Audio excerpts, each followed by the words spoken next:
A zombie apocalypse will spread at an alarming rate. On day one, chaos reigns in major cities all around the world. Many people try to flee the city and will end up stuck in traffic or on freeways, with nowhere to go. Most of them will end up as zombies themselves. So what was your best bet to survive the apocalypse? The first 24 hours are crucial. Gather essential supplies. Focus on water, medical supplies, a flashlight, a matchbox, or lighter. Any essentials you have, like a compass and a kitchen knife, will do if you don't have a gun.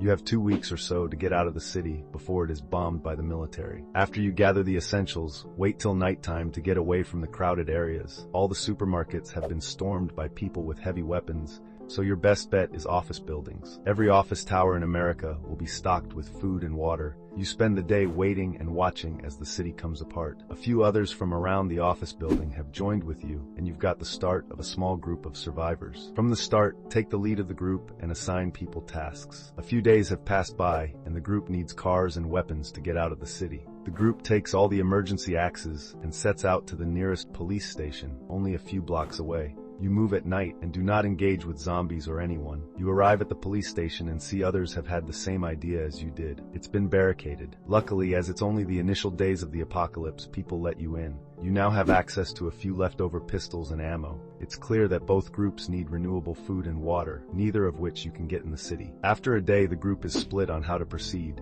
and you need to leave in a few days before the city is bombed or you run out of food. One group wants to head towards the nearest military base, hoping that it has held. This isn't a bad idea, but thousands of other people had the same idea. And even if you make it there safely, there will not be enough ration for you and all the other survivors. So, it's fleeing from one large concentration of people to another that has not enough food or water.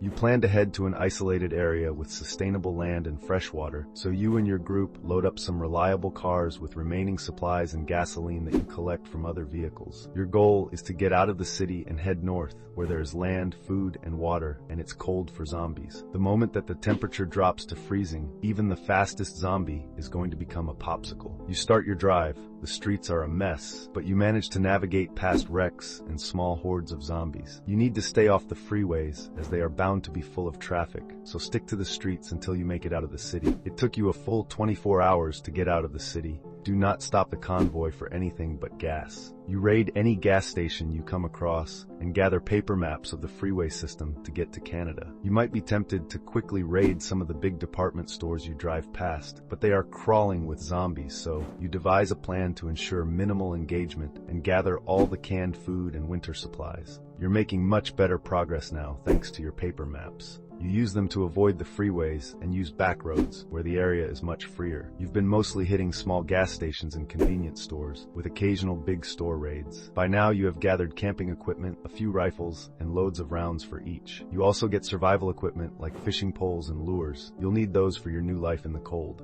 In 2 to 3 weeks, you would have made it to Canada. Now it's a matter of finding a good place to shelter. Canada is full of freshwater lakes. Find a resort near one, establish a community, and start your new life.